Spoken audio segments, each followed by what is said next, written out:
Buen día chicos, espero que estén bien, que sigan bien. Hoy, hoy vamos a hablar y vamos a trabajar el texto de Kuhn, que corresponde a la penúltima temática de la unidad 2, el giro hacia la sociología y la historia de la ciencia, a través del texto de Thomas Kuhn, La estructura de las revoluciones científicas, específicamente el capítulo 13, que es el progreso a través de las revoluciones.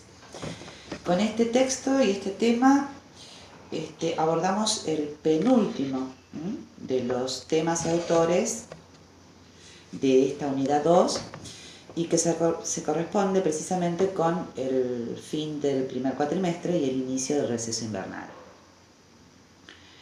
Bien, ¿qué es esto del giro hacia la sociología y la historia de la ciencia que marca el programa? Podemos enmarcarlo en el movimiento que se conoce, que es conocido como el pospositivismo histórico. ¿Qué se entiende, qué entendemos por pospositivismo histórico? El movimiento filosófico que, confrontando al positivismo, esa tradición positivista centrada en el contexto de justificación, normativista, metodologista y prescriptiva, desplaza el interés filosófico hacia el contexto de descubrimiento. Es en este giro histórico de la filosofía de la ciencia de mediados del siglo XX donde ubicamos la presencia y la figura de Thomas Kuhn como protagonista. Digamos que Kuhn es reconocido como quizá la figura más representativa de esta corriente, que a partir de los 60 aparece como la nueva filosofía de la ciencia. Entendemos por la filosofía de la ciencia tradicional, ni más ni menos que la epistemología dominante durante toda la primera mitad del siglo XX es el positivismo lógico y popperiano. ¿Sí? Entonces, la semana pasada ya vimos Popper enmarcado en el pospositivismo lógico precisamente. Y se había centrado esta epistemología en el contexto de justificación. Ya lo vimos con el primer texto, ¿se acuerdan? Con el texto de Klimov. Este contexto de justificación donde se dejan de lado factores tales como la historia, la subjetividad, lo social. Su objeto se limitaba en todo caso al análisis lógico de las teorías científicas, en el afán de demarcar lo científico de lo metafísico, lo científico de lo pseudocientífico, en términos popperianos, por ejemplo. Entonces, de este modo, la ciencia consistía en un conjunto de conocimientos verdaderos o válidos que a través de la historia iba acrecentándose y acumulándose gracias a un supuesto método científico, en un proceso lineal y acumulativo. La estructura de las revoluciones científicas, el texto de Kuhn, que estamos trabajando en el día de hoy, precisamente el capítulo 13, el progreso a través de las revoluciones, trata precisamente que es a través de la historia o a través del estudio de la historia real de la ciencia, entendida como empresa colectiva que se desarrolla dentro de una comunidad científica específica a partir de la obra de los científicos, es que este filósofo Kuhn confronta los principios de aquella filosofía positivista preocupada y ocupada en los factores lógicos metodológicos. Entonces, con esta nueva imagen de la ciencia y de su desarrollo histórico, se produce, como decimos, un giro de la lógica de la ciencia a la historia de la ciencia. La historia efectiva del quehacer del científico, del análisis de los factores internos, lógicos, metodológicos, a un análisis de los factores externos, elementos históricos, económicos, psicológicos, sociales, etc. De la idea de objetividad a la reconsideración de valores subjetivos, en fin, de la idea de continuismo, digo, ¿no? Esto de la historia de lo mismo, de la misma razón, la historia de la razón pura, ¿no? Desligada de la historia en la que de hecho se constituye dicha razón, a una consideración histórica, discontinuista, y signada por fracturas, rupturas, revoluciones. A ver, el planteo kuhniano sobre las revoluciones científicas se asocia a la crisis, podríamos decir, de aquel modelo acumulativo del desarrollo científico. De modo tal que Kuhn intenta mostrar que en el desarrollo de la ciencia, los periodos de continuidad y acumulación se ven interrumpidos por rupturas, las revoluciones científicas. Estos periodos, las revoluciones científicas, es donde se deja de lado lo ya sabido y surgen líneas nuevas de investigación a partir de nuevas matrices disciplinarias, de nuevos marcos conceptuales o, como decíamos recién, como sinónimos, las revoluciones científicas. Los paradigmas. Es en el marco de esta consideración discontinuista de la historia de la ciencia y bajo la influencia de Coiré, autor para nosotros conocidos también, que Kuhn elabora su concepción de desarrollo histórico, histórico de las diferentes ciencias, cuestionando la idea tradicional de progreso a partir de su noción de sucesiones paradigmáticas. Cito: la transición de un paradigma en crisis a otro nuevo, del que pueda surgir una nueva tradición de ciencia normal, está lejos de ser un proceso de acumulación. Es más bien una reconstrucción del campo, a partir de nuevos fundamentos. Cuando la transición es completa, la profesión habrá modificado su visión del campo, sus métodos y sus metas. Esto es de Kuhn, por supuesto, es una cita de Kuhn, del capítulo La respuesta de la crisis, del libro La estructura de las revoluciones científicas, en la página 139, si quieren buscarlo.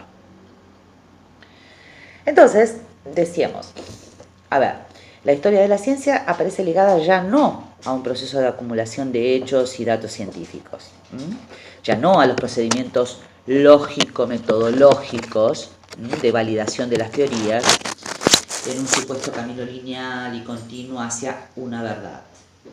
Lejos de eso, Kuhn pone el acento en las relaciones reales y concretas entre las comunidades científicas que comparten paradigmas. Cuando cambia el paradigma, cambia la visión del mundo, ¿sí? La concepción del mundo es otra. Antes señalaba que para Kuhn la historia de la ciencia es una sucesión discontinua de tales paradigmas.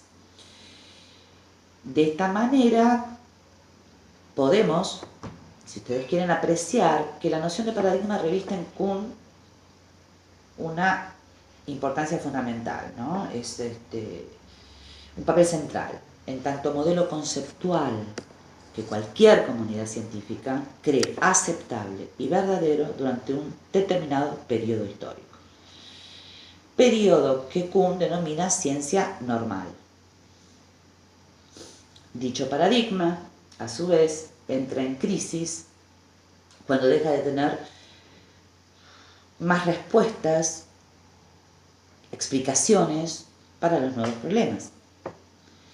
De este modo, el filósofo norteamericano distingue en la historia etapas o fases de ciencia normal y etapas o fases de revolución científica. De acuerdo a esta elaboración, un primer momento consistiría en lo que él denomina ciencia emergente o presciencia, y que consistiría en la coexistencia de numerosas escuelas y subescuelas competidoras, donde no hay un paradigma dominante. Cada una trabaja, investiga, explica a la luz de su paradigma. Y nos sirve de ejemplo, como yo te lo dejé traducir en la presentación escrita de la clase, por ejemplo, la psicología. Ahora bien, en determinado momento, un paradigma se impone, en tanto es capaz de atraer o de lograr la atracción y el consenso de la mayoría de los profesionales.